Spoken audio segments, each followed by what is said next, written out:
Lonnie is on his way. There was a big pickleball match at Loch Lloyd this morning, like to the death. So we hope he's on his way in, victorious. All right, so he'll jump right in here and get in line and flow with us here in just a minute. But in the meantime, let's go ahead and get started. Let's start the meeting like we always do.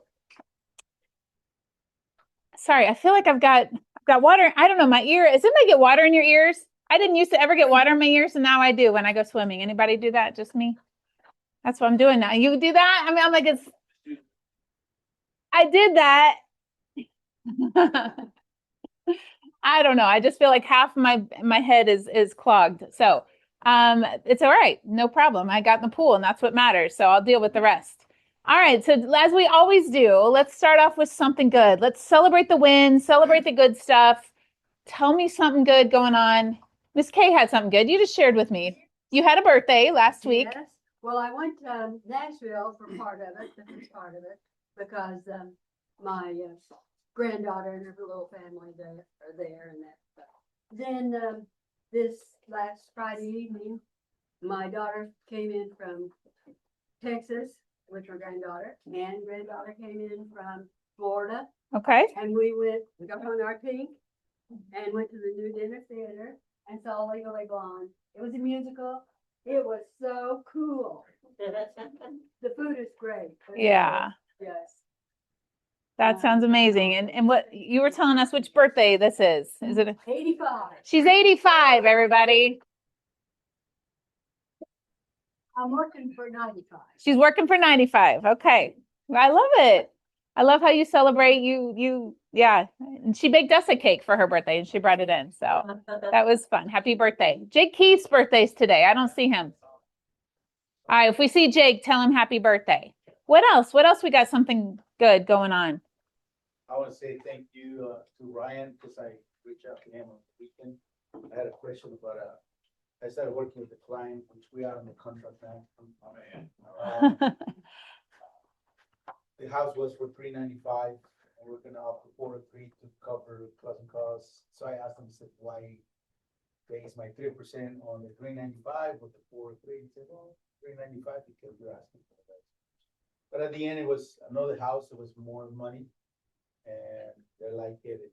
We're going through the process right now. All right. Thank you, Ryan. Well done. Sweet. All right. I love that. Thanks, Ryan, for helping him out. Because real estate never stops, right? It's a 7-day thing.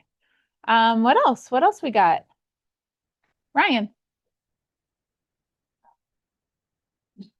But we had a little tragedy out at Finn Farms. We Uh-oh. got a raccoon inside of the chicken. They've got 14 of our chicken. And so it was rough because it was on camera. It was a rough day for those chickens. And but never fear though, because we got that sucker. Okay. Don't home them either. There's one on my deck in Raymore. Would you come out and get him? Yeah. Maddie asked about that. She's like, should we let him go? Yeah, the raccoon. I'm like, if that raccoon wants to bring me $1,400 for those chickens, Right. He's gonna go get his friends and say, hey, I know where these people have chickens. Down, but back to chickens. You will come back. It will be back from the raccoon of 2026. You have a new Davy Crockett hat. I don't have a new one, no. This is Cass County, Yeah. All right. What else we got? What else do we have? Steve. More beauty call yesterday, and I got a listing out of it. Yeah. That's awesome. Where's it at? It's in Belton. Okay. It'll be live on Thursday. Nice. So it does work. People call and go, come list me now, right? Yeah. We like those. It doesn't happen often, but when it does, it is something good, and we can all celebrate that. That's awesome, Steve. Congrats. Way to sign up on board duty. Way to be in the building. Signing up's part of it, but if you're not here, you don't get it. So good job. Yeah, you can tell us about it or just...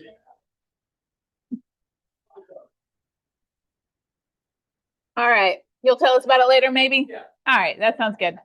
All right. Anybody else got something good?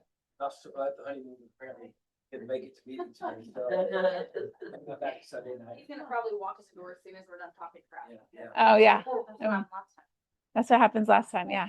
He's around the corner just listening. Yeah. All right. Anybody else got anything else you want to share? Okay. All right. Well, moving on here. Let's go ahead and hear from our preferred vendors. Let's give it up for Lisa. Good to have you today, Lisa.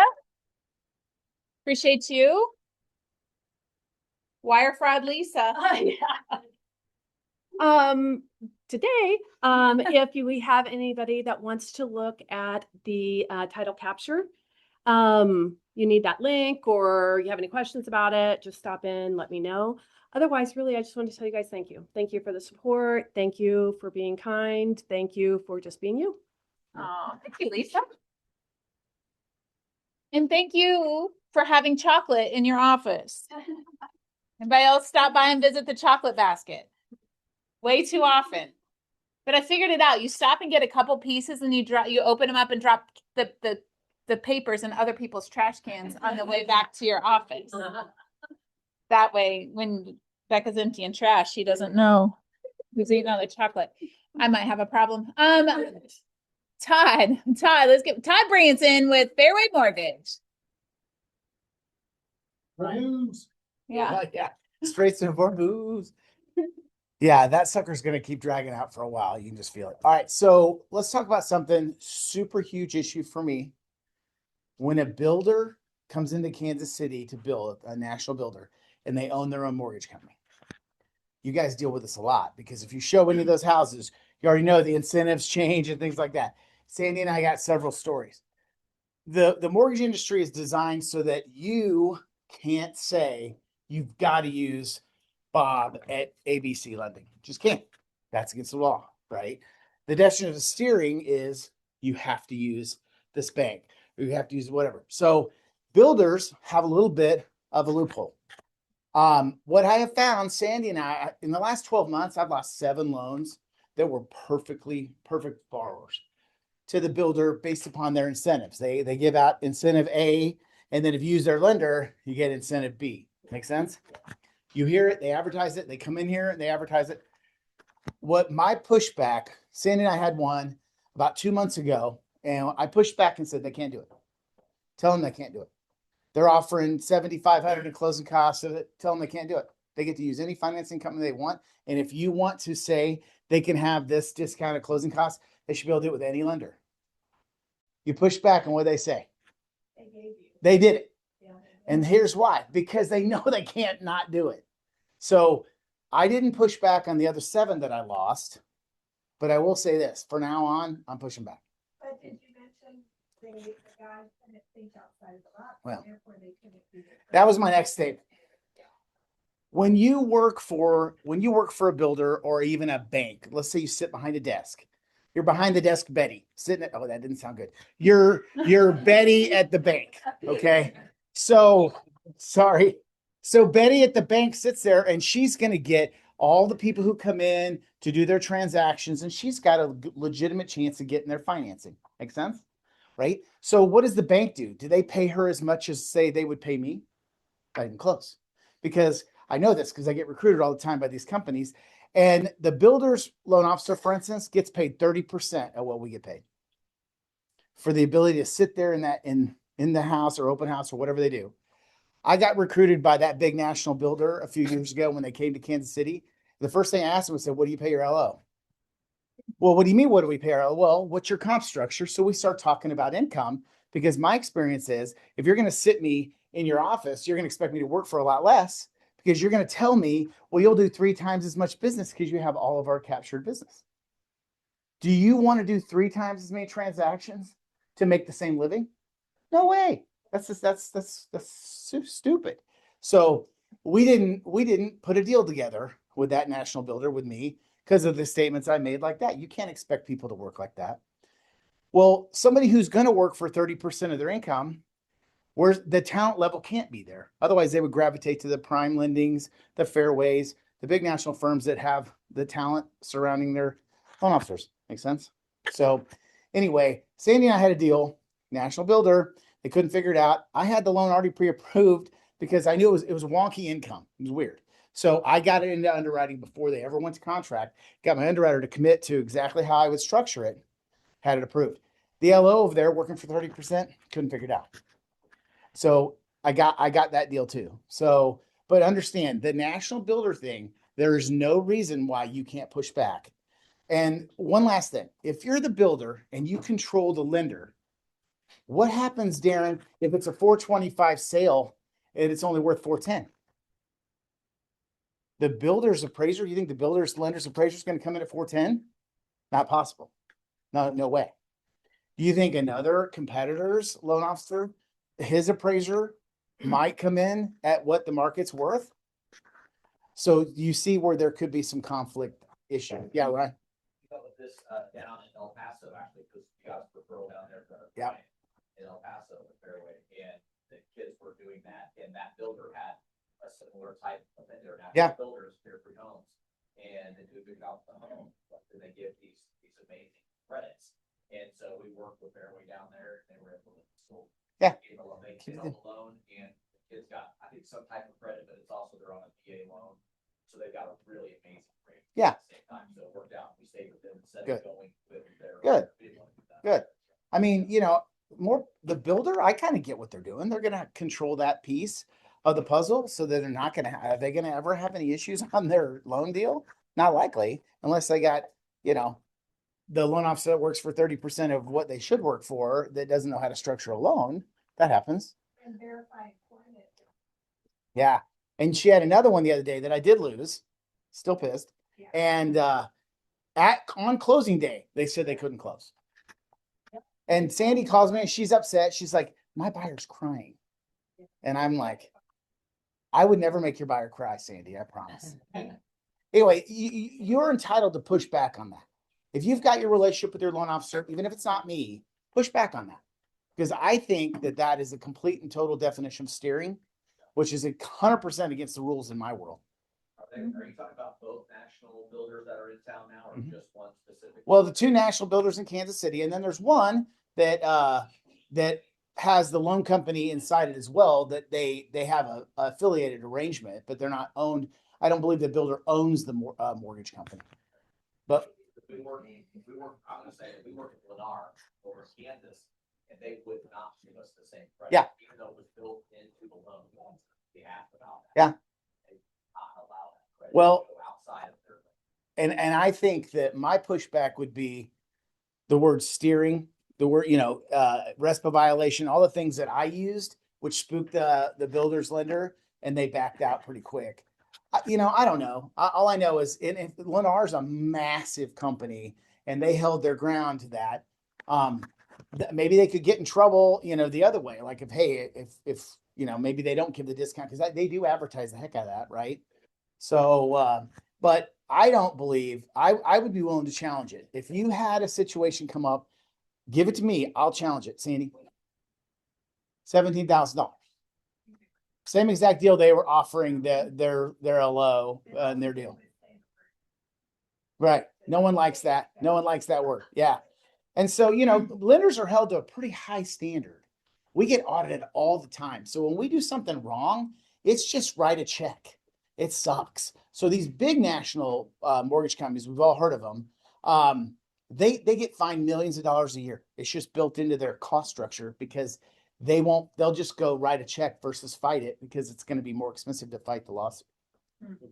Silly. So anyway, guys, just be aware that you don't have to take their lenders and get the 30% talent. And then behind the desk, Betty, you don't need to do that either at the bank. Just be aware. There are other options. Awesome. Thank you, Todd. All right, Ryan, let's pull you up here. You're on. That's Ryan Couvert with Movico. Yes. I'll be short. Struggles of being a one-person operation. I'm taking the kids to Michigan next week. So if you have photo shoots, I'm really sorry I can't do them. So you're gonna have to find somebody else. And then lastly, I just want to say thank you. I don't know what it is about this office. When I show up for shoots, your clients are prepared. The house is usually ready to go. Not always the case. And it makes it hard when I'm trying to schedule my day and I get there and I have to do an extra 30 minutes of moving things around, cleaning things up or what have you. So I appreciate you guys. always having your clients ready to go and prep. So good on you guys. Thanks, Ryan. Very good, very good. I don't see any other vendors. I know Buffy is out today and Rusty is out today. Okay. All right. Well, we appreciate our vendors. We appreciate everything y'all do. We like it when you're here and you can educate us on things that make us a better agent. So, yeah. Coming up this Wednesday. So this is tomorrow. We've got our wealth building club. We're having, this is the club that in the Wednesday afternoon at 3:00. We're having an investor panel. Lonnie, Devon, and Nathan will be here to talk to us. They all are successful real estate investors, and they all do it a little different, and they've been doing it different lengths of time. And so we will be asking them questions and hearing from them. How do they do it? What have they learned? Where's their niche? Where do they like to be? That kind of thing. So make plans to be here tomorrow at 3 p.m. And then happy hour will be over at Johnny's Tavern afterwards. And we'll get some appetizers and beverages and have a good time hanging out. So come to this. If you ever want to know about investing and learn more about investing, come here from some great investors that we have right here in our office. Let's pick their brains. So if they're showing up, this is top talent, guys. If they're showing up, we should show up. So bring your spouse, bring your friend, bring your neighbor. This is open to anybody. Anybody that wants to get in and learn more about real estate investing. All right. We are already ready. I can't believe we're halfway through our lineup. Next Monday, by the way, Brian, it's my ear, I promise. I'm like, thank you for teaching yesterday, our power scripts. Anybody come to that? Was that good? Mm-hmm. Yeah, I heard good stuff. If you missed it, it was recorded. Check with Becca on how you can watch that class. You may need to revisit it a few times. So that was a great one. Thank you, Ryan. We do have this one coming up. Hold on. There we go. The DISC profiles for realtors. DISC. Has anybody heard? Oh, come on in. Hey, Give us an update. Did we win? a tie. Oh, Sorry. It's like a soccer game. Think of it as soccer. soccer. Okay. Well, I was hoping for the big. We smashed it in their face. All right. Well, welcome. So the DISC for realtors. Anybody heard of the DISC? Yep. We haven't taught on that in the last 3 years that I've been here. So I want to make sure Caesar geeks out on these assessments. He's already pegged all of you. He already knows what you all are without having to take anything, which he just loves it. And that's not, it's real, but not.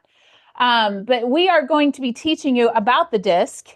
What that is, if you've never heard of it, the DISC, it stands for dominant, influential, steady, and compliant. And you all fit into one, probably two of these categories more than the others. And so it's just the way you're wired. It's the way you were born. It's the way you were made. It's the way you do life. And it's kind of cool to learn that about yourself, because you get to know that, first of all, not everybody is wired the same way you are. We don't all live in the same quadrant together. If you haven't noticed, there's probably some personality conflicts you've had from time to time in your life. And usually you and your spouse are not in the same quadrant. Usually you're in opposite quadrants. And that can bring some fireworks and fun at times. But the cool thing is if you can learn about it, it will help you learn about yourself and go, okay, if you're a high D personality, you're dominant, you're a driver, you're competitive, you're a doer, you're more over here on the task-oriented side, and as opposed to the people-oriented side. And if you're a dominant person, you're going to want to know the facts, shoot me straight, just cut to the chase. Where do I sign? Those are the kind of high D personalities. They can come across a little abrupt, a little short, a little rough sometimes. But then you've got other people over here that are highly people oriented. So the deep, and I'm not getting into it, I'm just kind of explaining because I love this stuff too. Caesar will go way deeper. The dominant personality says, just do it. Just get it done. The I personality says, let's do it, but let's have fun while we're doing it. Anybody a high I in here? Yeah. A lot of realtors are I's. Not necessarily, I mean, that's just a generality, but then you got this steady personality over here. They're very much on the people oriented side. They're stable, they're sincere, they're patient. They're like, let's do it together. So then you got the person over here with the C personality. All right, but let's just do it right. We need to do it right. They're cautious, they're analytical, they're conscientious. The reason this is important, number one, it's good for you to know how you are wired, but it's really good. Once you learn all 4 of these, you can sit in front of a person, a buyer or a seller at a listing or at some sort of presentation. You can begin to identify who they are so that you can match them. Instead of always trying to get everybody to relate to you in your quadrant, we need to relate to them in theirs. Well, the more we know about that, the better. I remember one time, before I even knew about this, Caesar was selling 18-wheelers up near Worlds of Fun. That was one of his first jobs. And he learned this training there, but there was a salesman in his office that was a high D personality. And you know how salesmen come in they try to, the home warranty people, the truck warranty people, they came in and this guy came in and he was like, oh, tell me about your family. Oh, he was noticing the awards the guy had won and all this stuff. Tell me about those awards. And the guy was a high D and he's like, what do you want? Why are you here? And it was like that salesman missed an opportunity because he didn't match the other guy's high D personality. And he was asking all about, now with somebody else, you may need to ask them about their family and their vacation and their dog and their all the things. And that makes them feel at ease. But if a high D personality, you need to get in, say what you need to say and get out. And yeah.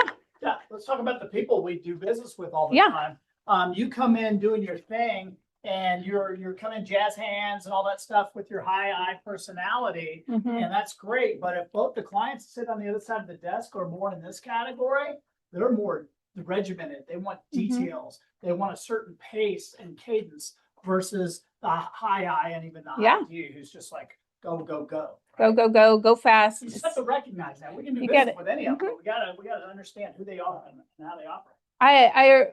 It's been some years ago, but I heard one agent say, I was at a listing appointment and these people kept cutting me off. They kept going, okay, but where do I sign? Okay, how do I sign?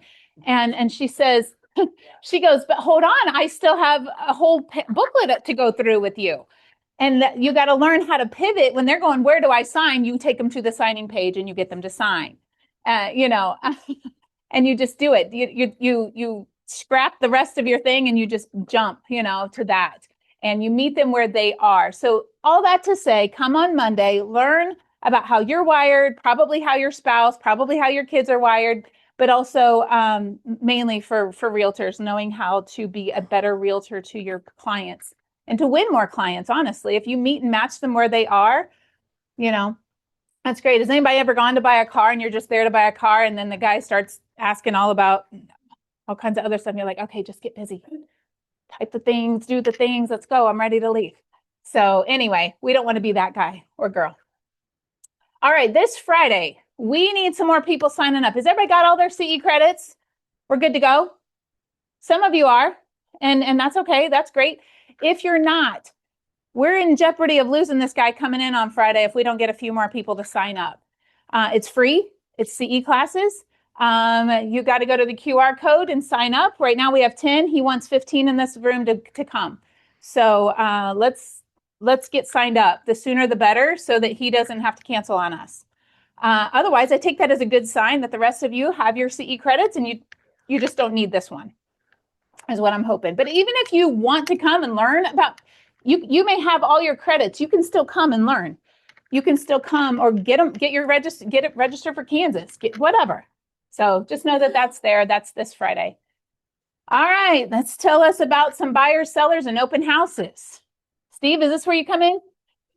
Steve picked up a board duty call yesterday, and he's got a listing on Thursday going live. So he's going to tell us about it. Result 185, just under 1,000 square feet. So it was a rental for 9 years. It is good to go. Newer carpet, great forming. Just got one car attached garage, so they want to move it quickly. Okay. So that it will go fast. Basement or no? Does it have a basement? It is not. It's a crawl space. Okay. Okay. So they are very motivated to get rid of it quickly.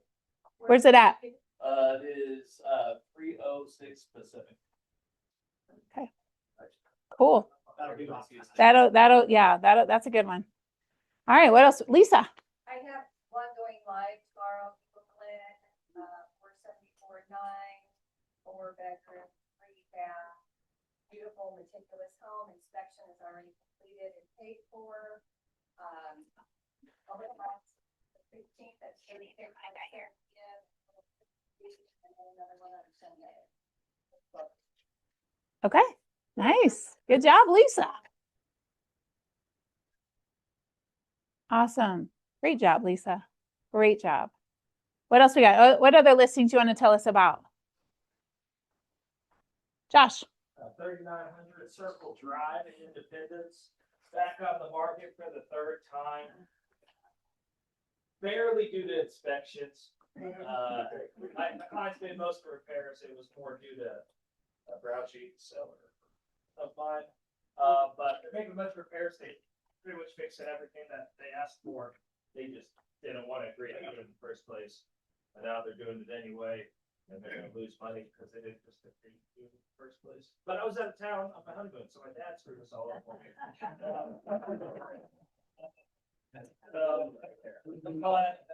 But we'll let it slide. But now back on the market. It's a 4.3 with the low 2s. Gonna try to convince them we need to lower price a little more. In Independence, it's a solid house. It's just It's a great home for someone that doesn't want a backyard. yeah, if you like mowing, not for you. If you have a big dog, not for you. It's got a crappy yard. Got a nice fire. I don't know if you like a lot. But it's better news. Going live July 31st on Pryor in Lee Summit, just a little north of 150. Lee Summit West High School. West is best. What they say, not me, of course. But it's 5-bed, 3.5 baths. 75% of the house is brand new. It's been completely updated. 40 by 60 shop on 3 acres. We're cutting the market at $825. So, All right. that quickly, I'll be a lot less sad about my dad. We're in my Independence listing. And that's his new in-laws. Okay. Yeah. I've got one. Yeah. Print address, but by type one, you're down there, another Clinton City.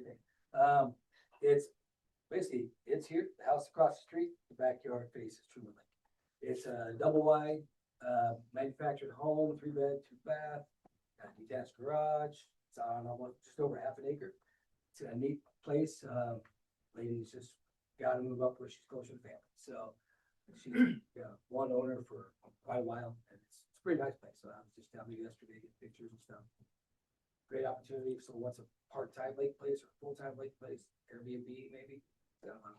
When's it go on the market? Friday. Good. 250. All right. 250. Cool. Nobody's. Ashley? Yeah, I've got, Josh and I have 2 lots south of Freeman, Drexel address, they're 7.5 acre lots. We're listed at 116.5 for each lot. There's electricity at the road. And there's water nearby. They would need septic run, but I know a lady. We do know a I lady. know a lady. We know a lady. Has quoted it for me, so. Okay. Yeah, and the road's paved in all the way to it. Awesome. Wooded lot, they're not. You guys are awesome at telling us what this is not. Shelby's clients are the neighbors. She just finished her home. Good. All right. It's fine. All And right. so they just built on it, so you have neighbors that would know who you need to call to do things. Do the things. All right. Lonnie, do you have any listings you want to tell us I have about? a buyer need. I have a buyer looking for a big piece of ground, Cass County, 10 acres to 100, but wants something amazing to build a really expensive home on. He'll probably carve out 10 to 20 to put the house on. Happy to sell off, parcel off the rest. He can acquire a large piece. If you guys know of anything out there that's really, really cool, keep that in mind. Okay. That's kind of what we're chasing today. All right. Pretty open. Yeah, guy's loaded. All right. Sweet. Yeah, he's Is it Kelsey? it's not Kelsey. Good job. Okay. No, it's Mahomes. No, Oh, that's funny. All right. I was just gonna add, I've got 3 now co-ops going with people right here in the office, and that is a fun way to do business. So let's start doing these in-house deals again. Get these listings out there when they're going in the coming soon. You guys, and if you're like, well, nobody comments, they see it. They see it, I promise. Sandy and I just put one together last week. So it is so much easier. I'd rather get in a fight with somebody I know than somebody I don't know, right? Let's go. Let's go. All right, anybody else? Buyers, sellers, open houses. Okay, so I still have that house in Wheatland. We've been on the market like 2.5 weeks. We did lower the price, $50,000. My seller is very motivated, so if you have, and it's great. It's a 4-bedroom with a non-conforming bedroom on 3.5 acres, right off Holmes Road next to Lockwood. Very nice neighborhood. So it's 1.15 right now, but like I said, if you have somebody interested, you could make an offer, we'll negotiate. Okay. Nice. All right, anybody else? Awesome. All right, broker Darren, it's your turn. Give it up for Darren. Darren. We've been making him work overtime, I feel like, this week. Just two things. One, I've been coloring, and you've got these on your desk. Oh, yeah. Printed that for everybody. I just, the numbers fascinate me, and the thing that stuck out to me is you've got the big green blob, then you've got the recession, 2008. You've got another big green blob, and we're now back in the same pink territory as we were in the recession. As Lonnie keeps saying, the rubber band just keeps getting tighter and tighter, pulled back. We're due for another green blob. And Sandy and I were talking yesterday about this is not the business it was 5 years ago. Now we have to work. We have to know what the hell we're doing. Swear jar. I mean, if we're making it in this market, look how, I mean, those numbers are horrible. We're in a housing recession. Hopefully we've got that green blob coming very shortly. I don't know. I saw that in a video I was watching, and it just kind of jumped out at me. Yeah, I mean, it confirms that we are what we've been talking about for some time is we very likely we're ready for things to go to the other direction. And the other direction could be very lucrative, and it could be lucrative. You could make a case for 5 to 7 years of green. You guys get that? It's happened before. 5 to 7 years of green. Yeah. A lot of money to be made. Todd could lower the rates. Yes. Make that happen. How do we get to the If green? you look at the first green blob, Darren, anybody could get a home loan. Everybody. From 01 to 05, 06. My cat got a home loan Mhm. back then. Credit card. And then you saw the market fall and then recover once you got through all of the bank-owned properties that took about 4 or 5 years. 13 through 21, just smoking. And then we started raising rates at 22. Damn it. So you can follow that. I mean, you were in the business, I was in the business, just remember and go back. Yeah. Let's get 700,000 homes a month like we did in 03, 4, in the middle of summer. Good times. Yeah. And then in the recession in 08, 9, 10, 11, the appraisers were doing, it was a lowering market. So the appraisers were saying, okay, yeah, today your house is worth 250, but we've got to appraise it for what it's going to be worth next year. So we're going to call it 240. That was a pain. You remember that, I'm sure. We would get up, there were days I would get up, and I would find out that you no longer do 5% down. It was. So now you got a customer at 10%. So the risk level to Fannie, Freddie, and these different entities that, in our industry were scared to death. PMI companies were closing. We don't think about PMI companies going out of business. They're insurance companies. But when they got to pay claims, a ton of them, Yeah. billions of dollars, they just shut their doors. And every day there was just banks closing, Yeah. Countrywide gone. Yeah. So anyway, next thing, I think, okay. Have you ever shown a house only to have the buyer say it looked bigger in the pictures? It looked better in the pictures. We've all been there. So this is just a quick talk about something I found where California just passed a law, the first of this year, requiring salespersons to disclose when digitally altered images are used and to provide access to original unaltered photos. Does that include our personal real estate photos that we put out there? I don't know. Maybe we need to update those. The hedge shots? Yeah. Seen some nice headshots in this group. So California's kind of wonky. They usually do crazy stuff. I don't think that's crazy, and I think it's soon going to be nationwide. The MLSs, the National Association of Realtors, are going to start reeling this in, where if it's virtually staged, it needs to say that. Please. This applies to furniture, appliances, flooring, landscaping, window views, or neighboring properties. California, in their law, separates basic edits, lighting, cropping, sharpening, and color correction. Those are not affected. Did Ryan leave? Oh, Ryan, Yeah. We're going back to iPhones again, it sounds like. Flip phones. So, and if you edit a picture to show greener grass, or to show landscaping that's not actually there, or to show a new roof, disclose it. Also, and this AI generated video that appears to show a drone approach or walkthrough when the source was only still photography should be disclosed. So if you make it look like a drone did it, but a drone didn't do it, AI generated. That's all you got to say. If the buyer believes they are watching actual footage and it's not, that's a disclosure issue.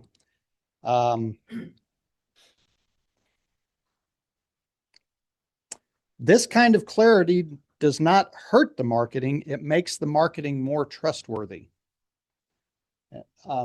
Next one, please. I'm sorry, I forgot to. Oh. I mean, the same. have we all been there? Shows the potential. Yeah. Hold on, go back. Oh, Whoop, whoop, whoop. that's what's possible. Is it priced right though? That's what I need to know. It's a fixer upper. Need some love. Yeah. I see it. Yep. Great marketing should create excitement, not disappointment. And we've all been there when it looks like that when you get there. Or they've got the square footage wrong. That's my pet peeve on those things, when it shows the wrong square footage on the main level. That's all I got. All right, thanks, Darren. Thanks, Dave. All right, I'm gonna help Darren out here a little bit, help all of us out. So Darren, I'm gonna jump in here with a quiz. And so it's just a pop quiz, but don't worry, we're not gonna take grades. But question for you about our contracts, because I've been fielding some questions. Our agents have been fielding questions. I personally have. I've been helping other agents. This is, we always say, Sandy, what do you say? You tell everybody, read the contracts. Read the contracts. And we're like, I know the contracts. I've been doing this a long time. I read the contract. But then something comes up. You're like, I probably should read the contract. So that contract is super helpful, has a lot of information in there that you might have forgotten. So let's just see, I went through our contract. I pulled up some stuff. Let's see if we learn anything new today. Question for you. The seller agrees, this is about utilities. The seller agrees to leave all utilities on until when, unless otherwise agreed? Until what? The date of sale or date of possession? Possession. Possession.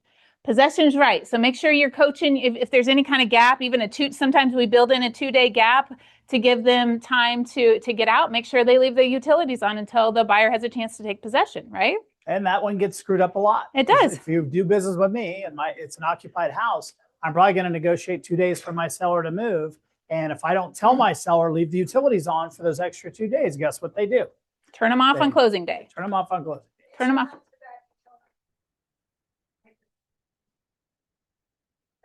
And the seller disconnected everything on closing day, possession day, as they probably should have, but the buyer didn't have her internet turned on until the next day, so she has no need to do that. So it's a thing. So these utilities, there's a lot going on, a lot of moving parts when people are moving out and moving into houses. It happens.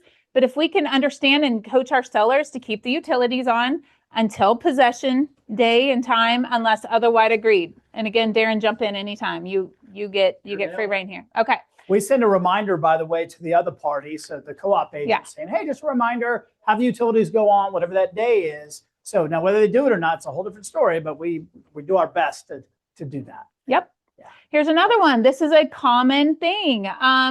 Can your seller go ahead and leave behind the trampoline or the barbecue grill or those old paint cans in the garage or anything else they think the buyer might want, like the trim pieces and the extra tile and the, the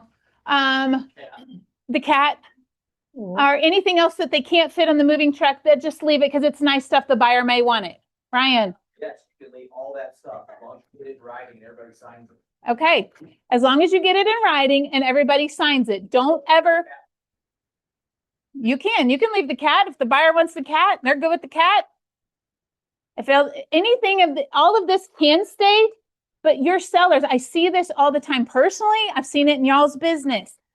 That your seller will just go, hey, I'm going to leave the grill. I'm sure the buyer will want it. Guess what? The buyer may not want it. They have an all-star grill. They're a foodie. They want their grill brought in. They don't want to haul your rusty grill off. Those paint cans, just ask. Just ask. Don't just assume that they can stay in the basement. The trim pieces, the extra tiles, ask. Here's what the contract actually says. And I know it's kind of small, but it says right here at the bottom under maintenance of property, unless otherwise agreed in writing, the seller must remove all possessions, trash, and debris and clean the property upon vacating and prior to delivery of possession. They also need to kind of clean it a little bit. Doesn't have to be spotless, but we do need to kind of leave it in a great place for the new buyer. Would you agree, Darren? Makes it smoother for everyone when we do that. Okay, so tell your seller they got to get it all out. They're going to come up with all kinds of reasons why they want to leave it. Don't let them do it. The old car in the back, the back property, the big tree that fell over. That's the kind of stuff that really kind of needs to be thinking about that before you get to the closing table, but also possession day. Inspections. This has come up recently. Who is responsible if the home gets damaged during a home inspection? According to the contract, who's responsible if the house gets damaged during inspections? What do we think? Crickets. We hear the buyer, we hear Darren. I heard during the inspection, the buyer gets to come in, do their inspection, something happens to the house and there's damage. Inspector? Would it be the inspector? Would it be the buyer? Would it be Darren? Would it be? It's definitely not Darren. Well, good question. Let's go with buyer. Let's go with buyer. It is. It says damages and repairs. The buyer will be responsible and pay for any damage to the property resulting from the inspections. We've never had one of these before, have we? Notice Becca showed up here. Got a good one now. Sorry. Becca has a listing across the street or across 58. Inspector came into a vacant house. They did an inspection. We hear about 2 weeks later from the appraiser who calls Becca and says, hey, your house is flooded here. The sink, something has flooded all through the kitchen, the dining room, into the living room and down the hall. And flooding through the basement. And because it's a vacant house, nobody was in there. The last person in there was the inspector and the buyer and the agent and all the, inspections. What happened? Where'd it come from? The dishwasher, 1995 dishwasher or whatever it is, whatever original to the house. Don't know how it happened. Don't know. All we know is that that's where the water came from. And guess what? Everybody's refusing to take responsibility for it. So Darren gets to help us sort that out and with their broker and our broker. And it's not something we want. It's right here. But I'm not sure who the contract police that shows up and says, this is what we're going to do. And this is who's responsible. It becomes a he said, she said kind of thing. So that's why we don't ND Darren and we pay him the big bucks to help us, right? So all we know, and usually I think from what the stories that I've heard in the process of this is normally the inspector kind of steps up. Normally, that's what I've seen or heard, that the inspector is like, all right, I've got insurance for this, or I'll just take care of it, or whatever. But what do you do when the inspector goes, I didn't do it. I didn't touch it. Okay, guy, no one else has been in the house. It's vacant. The seller lives in Texas. Anyway, just know that we had to go read the contract. Yes. Can I ask a question real quick about leaving things behind? It says that you have to put it in writing. Do you have to do a change with the contract, or can that be agreed upon through email communication or some other form of in writing? Amendment Amendment to leave the paint cans and. or to not. Yeah. Okay. Well, I mean, you shouldn't have to say don't leave paint cans, but They do. if the buyer and seller, they always do, don't they? Yeah. The buyer and seller agree, you know, buyer wants the seller's bird bath or whatever. Yeah. Actually, that should probably. No, Shouldn't that be on the seller's It's personal property. It Yeah. would. Yeah. But if they come to a decision after the contract, it's not disclosed. It's just good to get it in writing. I had one, I didn't realize, sometimes we don't have control over our sellers, right? We educate them, teach them, train them as much as we know how, but then they're going to do what they're going to do. And I personally had a seller who left behind a bunch of stuff, the grill, the microwave, all the things. And they're like, well, it's nice stuff. I thought they would want it. And the buyer comes in for their final walkthrough and goes, I want all of this out. And so, my seller's finally like, okay, no problem. I'll go get it, and had to make another trip, go get all this stuff. And, so anyway, just something to think about. We don't have control of our sellers, but sometimes this comes up and you gotta push back closing a little bit to let them go get the stuff out. Not everybody wants the stuff. So, all right. Got another one for you. Oop, I'm going the wrong way. Inspections. We already did that. This one, termites. The blank is responsible for termite treatment if termites are found during the inspection period. The who? The seller, right? So if during this inspection period they find termites, you got to have that submitted over, and then the seller is responsible according to the contract. Seller's responsible for the treatment. But there we go. Hold on. But did I not put another one in here? Okay, the inspection report must be delivered within the inspection period, or any treatment will be at the buyer's expense. So if you find termites after the inspection period, according to this, it's on the buyer then. So the only time you really have to ask the seller to cover those termites is during the inspection period. Any questions about that? Yep. On the seller side, if we agree with the buyer that there's damage found, we agree with the buyer and the seller that we're not gonna do it, should that definitely have been in writing? Yeah, if you agree to not do it, yeah. He's looking at you. Yes. Always put it in writing. This is for any wood destroying. Insects, Yes, Not just termites. not just termites. Carpenter ants, those wood bee, carpenter bees, yeah. And this is just a snapshot, obviously, of the whole page. It also talks about if you find termites in the shed, that has to be listed in your contract that the shed is included in the inspections. Because if you don't include that in, and I don't have it here, but you have to write in other structures to be included, write in the shed or the outbuilding or whatever's there. And then that way it's covered, you're covered under the contract if they do find termites in the shed or the outbuilding. Otherwise, if you don't put it in there, right? All right. Couldn't that be an appraisal issue if the shed is within a certain amount of feet of the house? If it's FHA or VA and there's termites, even in the shed or on the back fence line, for landscape timber. Oh, yeah. Anywhere on the property. Okay. Official doesn't require it. Therefore, it's not gonna ever, unless you guys put in your contract, we would never know. Gotcha. Okay, cool. What if the buyer does not conduct inspections? Have you ever had, obviously we get in its present condition box 3, right? And we know what that means. Like there is no inspections. We kind of understand that. But have you ever had somebody not do in its present condition, but just choose to not do inspections? Like, hey, there was an inspection report from the previous buyer. We'll just use that. Has that happened? Yep. But what happens if they, then what happens? Okay, they didn't do their own inspection. So the way I read the contract, again, I'm no broker. Don't ever want to claim to be, don't really ever want to be one. But Darren, according to the way I read it, it says, what if the buyer does not conduct inspections? If the buyer does not conduct inspections, the buyer will have waived any right to cancel or renegotiate this contract pursuant to the inspection provisions. Do we know that? Something to think about. Maybe y'all knew that, but If there's a previous inspection though, doesn't that apply as a buyer doing an inspection? I don't know. Because there is an inspection, they didn't pay for it, it was already there. Well, the thought would be that you would ask for your repairs up front, maybe. I don't know. I'm not trying to get us in the weeds. I'm just trying to get us to think, Doesn't happen a lot.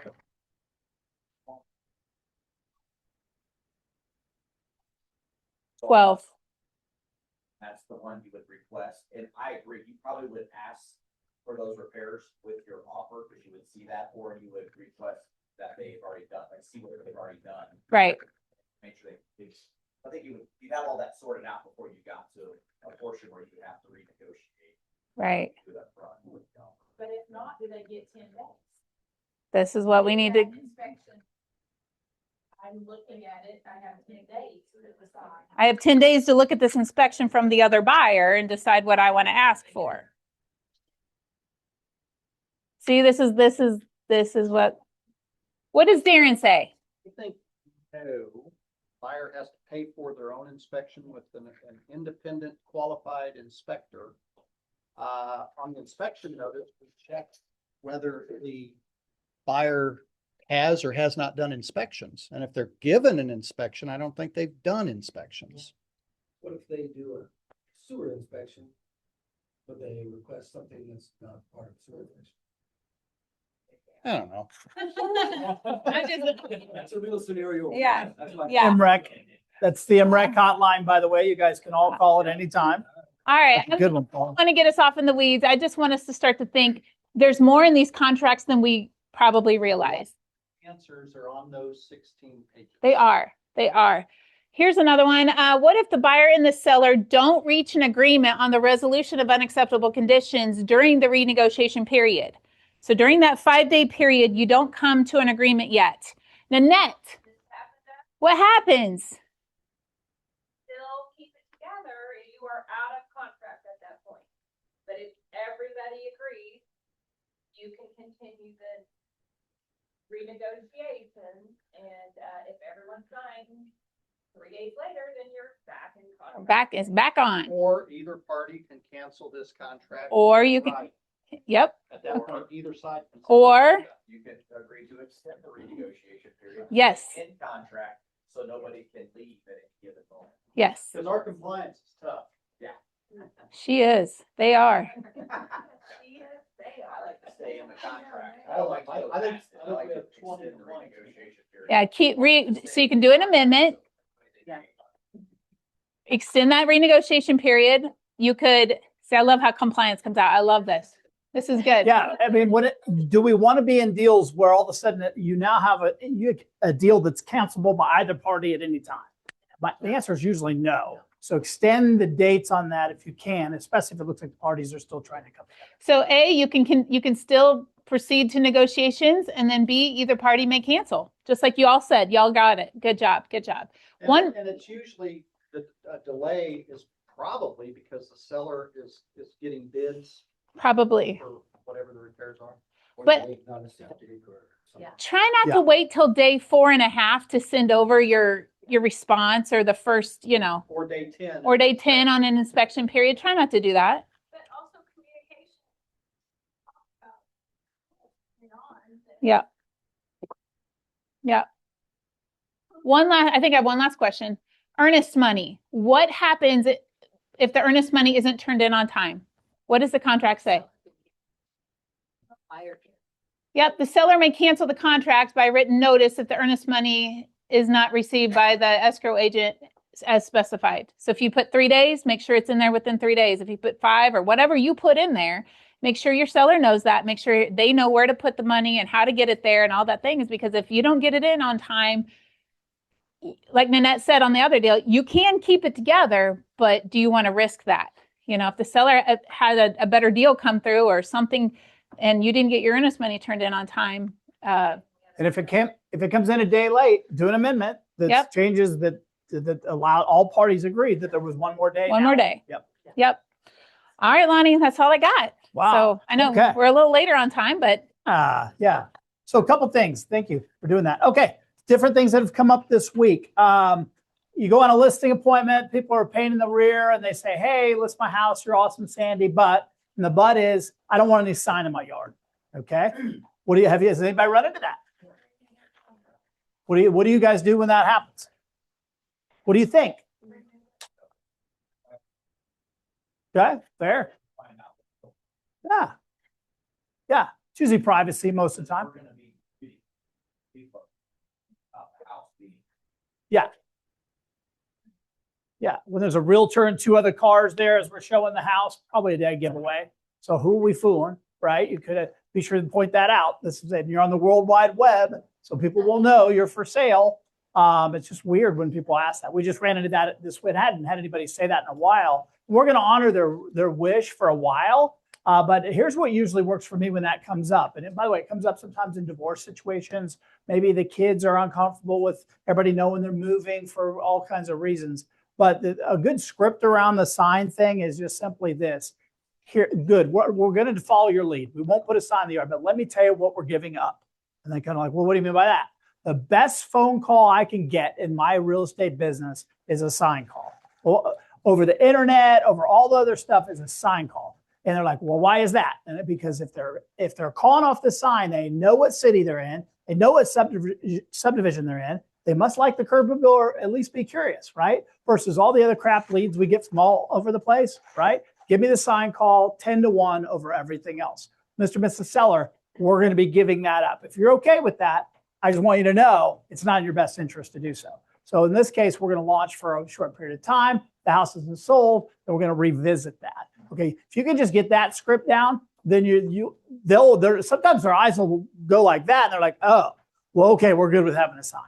Okay, does that make sense? Anybody have anything to add? Well, I've had the same instance too, and we honored their wishes, but it made me think last week, Randy, you had mentioned, I think you had like asked a little pop quiz, like, has anybody ever shown the wrong house? And that has happened. Like in some of the neighborhoods, there'll be multiple houses for sale. And it's just easier when you're a showing agent and you pull into the neighborhood or you pull onto the street and you see the sign in the yard, you know the house that you're going to. Oftentimes, like you see the listing agent's information on it, so you're like, oh yeah, that was a Ryan Finn house. Like, you know you're at the right house, which for me is a little bit of a comfort when I'm helping a buyer. And I think that matters too. I don't want people going to the wrong house. I don't want neighbors getting upset or frustrated. And then also, I like to tell them too, if they're ever away and something were to happen, I've gotten calls from the neighbors where like, hey, I don't know where the Smiths are at, but the front door is wide open and it looks like the agent left it open. And so they were able to call me because my number was on the sign. Otherwise, the surrounding neighbors may not have known. So. Gotcha. Okay, flipping gears a little bit. We had 2, 3, maybe now 4 incidents that I'm thinking of just in the last 30 days or last 10 days where our agents are in transactions and have done nothing wrong, but their clients are batshit crazy. Swear jar. Yep. Batshit crazy. Number 2. And the reality is we run these businesses, guys, in a way where we get to choose who we do business with. Okay. Now, I will tell you, like I just took a listing from some wackadoodle people. I could drag them to the finish line because I've been doing this a while. Early in my career, I might have just passed on that one. Okay, but I think I can work the angle on this one. So be thinking about your time and what your time is worth, what your mental, wellness is worth, right? Sandy had some people you were talking about, right? I mean, it's just we're not designed to be able to do business. The old DISC profile even says we're launching sometimes with people that are polar opposites from us. Mm-hmm. That could get really bumpy. Now, I've had people that are wackadoodle and I've closed them. And sometimes I close them and it works out smoother than I expect. But more often than not, if you feel like, boy, this one's going to be a turd, guess what it's going to turn out to be? A turd. Good job, Sandy. You're my favorite. But the reality is I see us going through this. And here's what really happens. If you have 5 buyer leads in your pipeline and 5 seller leads in your pipeline and batshit crazy wants you to start showing them houses, it's pretty easy to just time out and pass on that. When our pipeline is less, we're more apt to get into those marginal clients. Okay, I'm guilty of that. I don't know about you guys. Dead of winter, I'm more apt to take and do business with people that I might kind of push away when we're busy and we're rocking and rolling. Anybody else do that way? Mm-hmm. Okay, just me. No, trust me, you do make those decisions. When you're early in your career, early in your business, Lisa just had some people that were a little bit out there.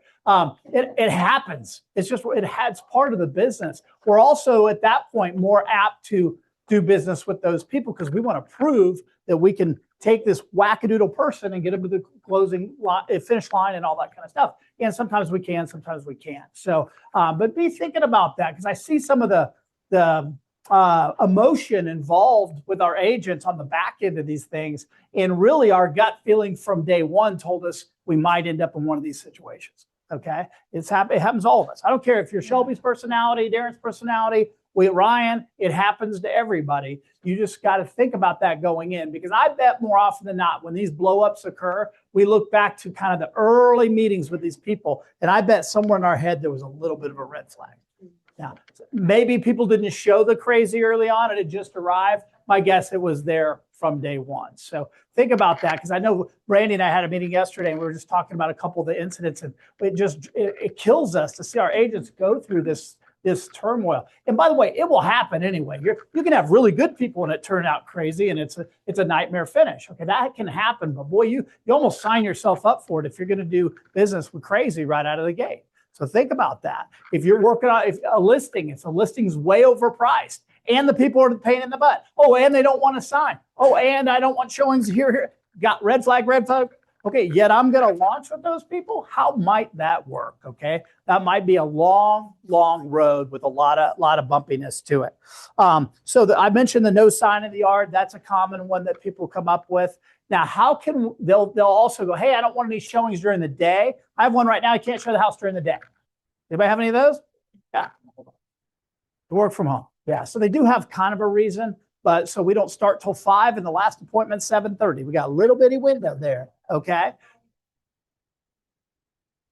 That could work. Or renter. Yeah, if you have tenants in there, it's a big mess. Sandy and I just put a duplex together, and my listing simply says no showings are available. And so people call me and go, what the hell are you talking about? I go, that's not how we do business. Yeah, it's an investment property. But what we'll do is you work out a contract with us, then we'll get you in there, look at it, be sure it's okay. And you're like, oh yeah, this checks out. Then we'll start inspection periods and all that. There's different ways to do these things. You just got to think outside the box sometimes. Especially with investment property, more often than not, they're buying cash flow. Okay, they're not as concerned about the tenants and how they live and things like that. We'll find out if Sandy's that way, but in our contract, they're good tenants. Yeah. All these things are going to come up. Now, sometimes if you want to be the person that gives solutions to sellers, some of the things you might consider doing is, Mr. and Mrs. Jones, selling a house can be a stressful thing. There's some things that I like to implement for my people to take that level of stress down as low as possible. A couple things that we can do if you need notice.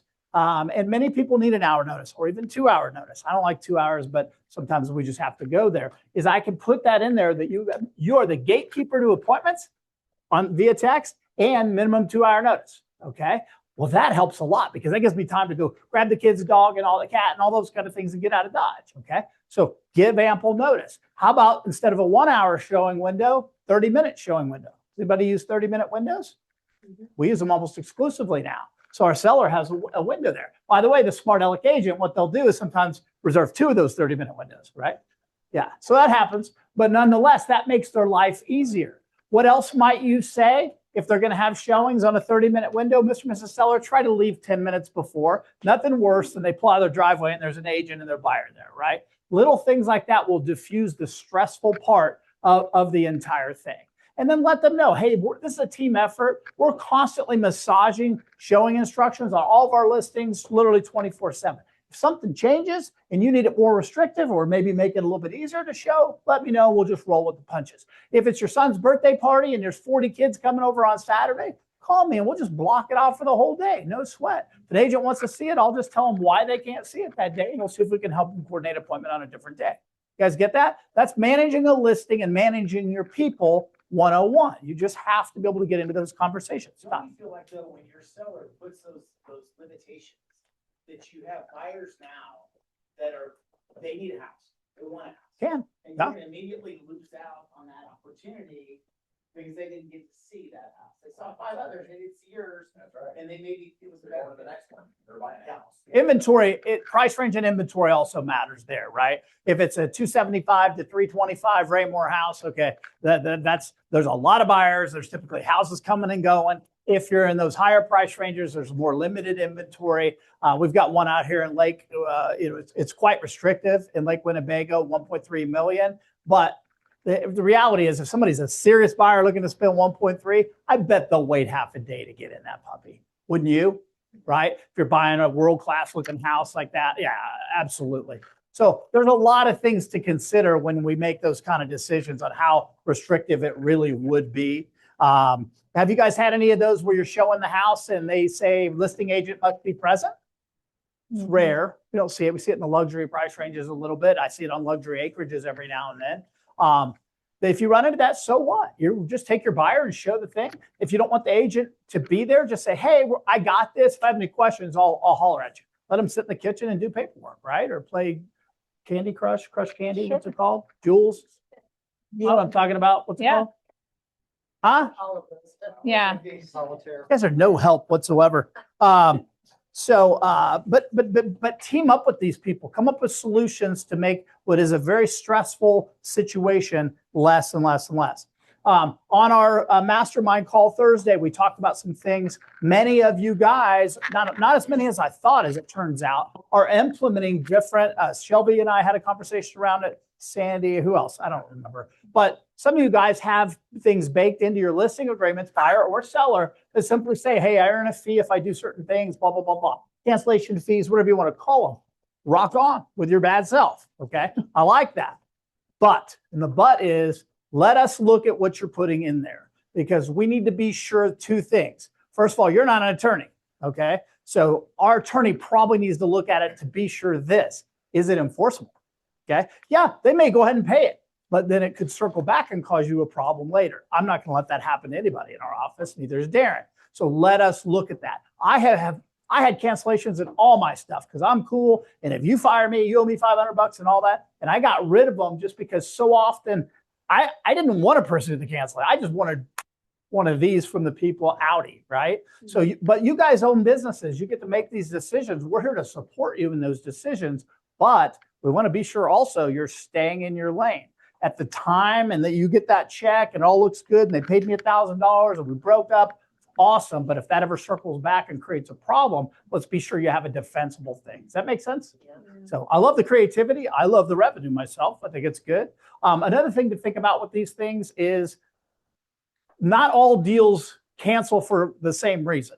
So for example, if I have a listing and the people have 45 days, we're rocking and rolling, and all of a sudden people are like, man, Lonnie, we thought you would do so much better than you're doing. We think we want to go in a different direction. Okay, in that kind of situation where I know I've done my job, I probably would say, well, we have a cancellation fee. I've spent a lot of money getting your house ready. And by the way, I'm one of the top agents in the top office in your county, so I don't know exactly what you're going to get better, but you go be you, right? So that's one that I would feel like I earned that money and be happy with it, right? Because they broke up with me. Then there could be a situation where, and this has happened to me back when I had these fees, where like we're rock and rolling a couple months into a perfect listing, and now everything changed. They're not taking the job in Denver. Now they don't want to sell their house in Creekmore. They just want to pump the brakes. Stop. Hey, I feel very comfortable having them pay me a fee there because, guys, I've spent a lot of money on this. Yes, we're not going to sell your house if you don't want to move, and the but is you do owe me, I think ours was $595 or something like that back in the day. So I chose to just get rid of them all. It was just a decision for us. But here's the thing. You guys run businesses. Paul, do you guys have any of those in your cancellation fees and all that stuff? No, considered it. One right now. We should have one. Okay, yeah. But and here's the last part of this that we talked about on the call is get paid. Okay, they're going to pay you. You have it in writing that they owe you. It's not even debatable. But the but is if that's going to cause them to go on social media and rip you to shreds, then I have to ask myself, was that worth $500? Does that make sense? Again, you guys own these businesses. We're just here to help you navigate the waters. But I think all of these things have to be in our mind when we're going to have these kind of things in our agreements. And I'm revisiting it myself. I'm like, maybe I will go back to putting those in my agreements. I don't know. Amber and I are going to talk about it. Yep. Josh and I did put one in the land agreement that we have. And the reason for doing it specifically with that one is they wanted to initially start with a 3-month listing, and it had been previously listed with another agent for 2 years. Yeah. And it was a board duty call I got. She was looking for a new agent, interviewed a couple people, chose us. Yeah. But 3 months for this link agreement may or may not be it. Yeah. But they've been listed for 2 years, didn't sell before.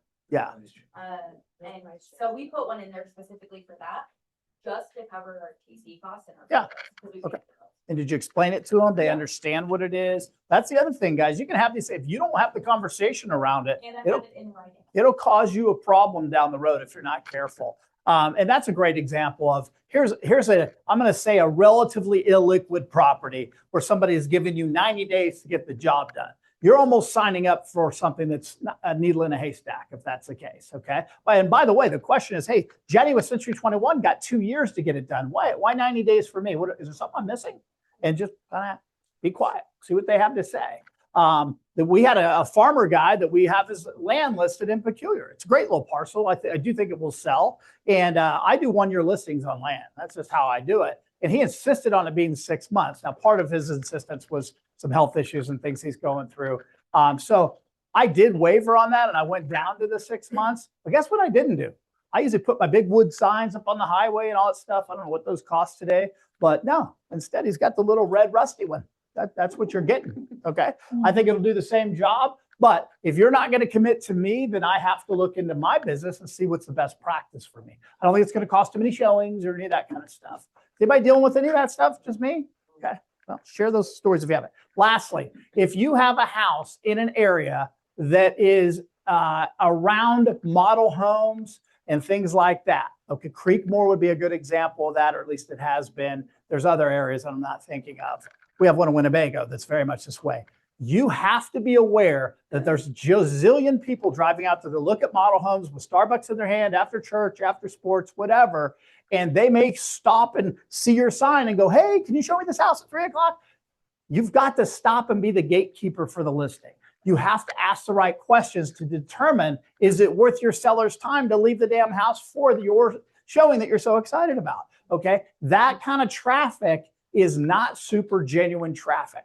Okay. We've got this house for 1.3 million over there and it's next to $1 million model homes. Okay. So I knew what was going to happen. I told the seller right from the get-go, hey, I'm the gatekeeper on this thing. If I set appointments every time somebody's going to go by and think your house is cool and it is bad, it is awesome. I go, there's going to be people that can't qualify for it wanting to see, people that are doing model home jumping and now they want to see this one too. Those calls are, and guess what's been happening? People are calling. Then I have to stop and ask all the right questions. And guess what it's doing? It's weeding them out. Well, we were just more curious than anything. Oh yeah, okay, well, we'll get back to you, that kind of stuff. Boom, boom, boom. But I could have had 6, 7, 8 more showings that were completely a waste of his time and mine. Looky lose. Huh? Looky lose. Looky lose, yeah. Put in a listing that the seller requires approval prior to showing the property. Yeah, we do have it in there as well. Yeah. Yeah, absolutely. Now, I will say this. I think that can be very difficult to enforce. So if an agent sets up the appointment, I'll say, hey, I'm sure you saw my verbiage in there. You do have evidence of pre-approval or cash for your people. Oh, yeah, we did that from day one. And that's for me at that stage. I'm good with that. But yeah. You, and that's more for the inbound calls for you as the listing. Yeah. More than the agent that buyers. Yeah. They probably have pre-approved their buyer. Yeah. We all hear on Yeah. that. And so it does protect you because you can just put it on them. Hey, we require this, so that email it over to me. Yeah. Yeah. So, I mean, each listing, we have to run a different play based on the type of listing we have. If I have a vacant house for $200K in Belton, Missouri, am I going to really worry as much about how the showing process goes versus one with somebody with 2 kids and 2 pets and all that, right? And they're working from home and all these kind of things. It's just a different kind of listing to manage. So you got to, as you land on a listing, figure out how to manage that listing and what I need to do. Anybody have any experience with anything you want to add to this conversation? Okay. Anyway, just best practices. That's some things that I had in mind. I think that's all I got. That's all I got. Anything else? Oh, happy hour tomorrow. Happy hour? Wealth building. Yes. Panel. Wealth building. You guys, let me and I heard you. Yep. I Yep. did hear you speak of that. Going back to that, Wednesday, we're going to do a panel. And where we're going with this is we've got 3 different people at totally different stages of their journey.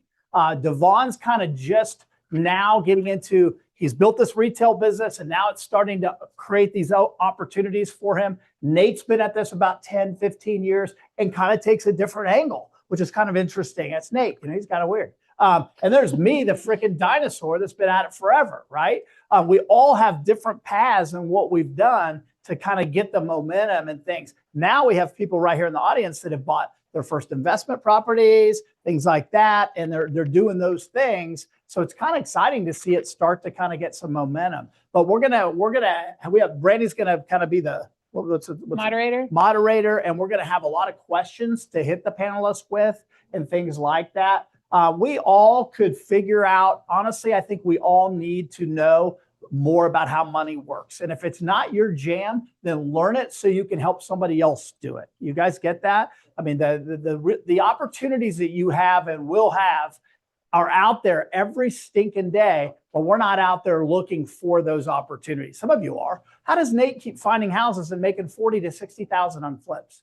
Okay. Because he's out there doing it, and he's got an army of people out there helping him do that. Okay. They don't all turn out. And by the way, the profit margins aren't that on all of them, but they are on enough of them. Same with Devon. Let's ask them, hey, how are you finding these and still managing the rest of your life and things like that? So let's go sell All houses. right, let's do that. Yep. Have a Thank great you, guys. week, everybody.